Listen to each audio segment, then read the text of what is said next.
রাতে ডিনারে বসে রাসেল সে তার মাকে সামনে রেখে বলল, আম্মা, আপনি আমার জন্য যে মেয়েটাকে দেখছেন সে অনেক সুন্দর, তাই না? তার মা হেসে বলল, মাশাল্লাহ, মেয়ে তো অনেক সুন্দর। আমাদের পাশের বাড়ির নোরা আছে না, ওর মতো ফর্সা, চোখ নাক এগুলো আরও সুন্দর। একদিন ছুটি নে না, তোকে নিয়ে গিয়ে দেখে আসব। এভাবে আমার উপর সব ছেড়ে দিলে কি হবে? নিজের বউ নিজে দেখে নেওয়া উচিত না? রাসেল আস্তে আস্তে বলল, দেখব আম্মা, তবে আপনি এই মেয়েটাকে বাদ দিয়ে দিন। আমার এত সুন্দর মেয়ে দরকার নেই।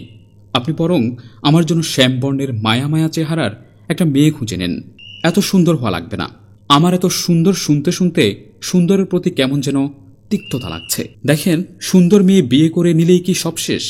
তার কাছে তো আমাকে সুন্দর লাগতে হবে, তাই না? মা চশমার উপর থেকে তার দিকে তাকিয়ে কি যেন ভাবছে। তারপর হুট করে বলে উঠল, রেহানার মেয়েকে দেখতে পারি? ভারী লক্ষ্মী জানিস, শুধু গায়ের রংটা চাপা, তবে দেখতে কিন্তু মিষ্টিই লাগে। আচ্ছা, তোর কোনো পছন্দই কি নেই? কাউকে কি ভালো লাগে না?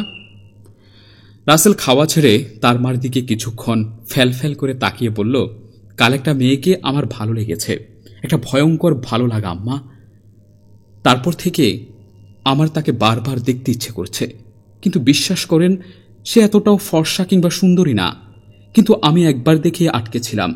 আমার মনে হচ্ছিল ঠিক এই মেয়েটাই, যাকে দেখে আমি অনেক সময় স্থির হয়ে থাকতে পারবো। আমার আর কিছুর দরকার হবে না। জানেন আম্মা, প্রথমবারের মতো কোনো মানুষ দেখে স্তব্ধ হয়ে গেছি। কি করব না করব ভুলে গেছি। এমনকি তাকে বেরসিক একটা কথাও বলে ফেলেছি, কারণ মেয়েটা ফর্সা হওয়ার জন্য ক্রিমের সন্ধান করছিল।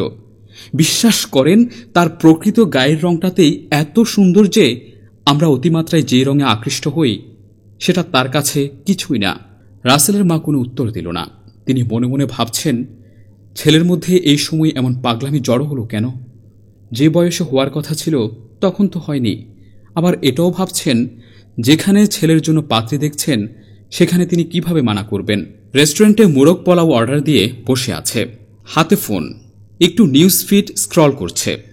এর মধ্যে সে শুনছে পাশের টেবিলে একটা মেয়ে একটু জোরে জোরে কথা বলছে। প্রসঙ্গটা বিচ্ছেদের। ছেলেটাকে বোধহয় অন্য মেয়ে নিয়ে বসে থাকতে দেখেছে। আগে না হয় আমি এই মেয়ের থেকে কালো ছিলাম, এখন তো ফর্সা হয়েছি, তাহলে কেন আমাকে দূরে সরাবে? তুমি না একসময় আমাকে বলতে, তোমার চোখে আমি পৃথিবীর সবচেয়ে বেশি সুন্দর। এরপরও আমার অগোচরে বলেছ যে আমার গায়ের রঙের জন্য তোমার পরিবার আমাকে মানবে না। ছেলেটি বলল, তুমি নিজেকে এতটাই ফর্সা করেছ যে আজ তোমার স্কিনে লাল লাল দাগ পড়ে গেছে, যা তোমার আগামীতে স্কিনে মারাত্মক ক্ষতি হবে বলে আমি মনে করি। তাছাড়া আগে তো ভালোই ছিলে, এখন তোমাকে দেখতে অনেক বিশ্রী লাগছে। কথাটা শুনে মেয়েটি বলল, শুনো, আমি এই মেয়ে আর তোমার এই সম্পর্ক সব ভুলে যাব। তুমি আরেকটা বার আমাকে ভালোবাসো প্লিজ, একটা সুযোগ দাও। রাসেল তাড়াতাড়ি করে উঠে দাঁড়ালো। সে মেয়েটার মুখ দেখার আগেই দেখল মেয়েটা ছেলেটার পায়ে পড়ে গেছে। আর এই আকস্মিক পায়ে পড়ার বিষয়টাকে ছেলেটা খুবই বিশ্রীভাবে নিয়েছে। মেয়েটাকে হাঁটুর ধাক্কায় কিছুটা দূরে সরিয়ে তার নতুন প্রেমিকার হাত ধরে ইতোমধ্যে বেরিয়ে যাচ্ছে।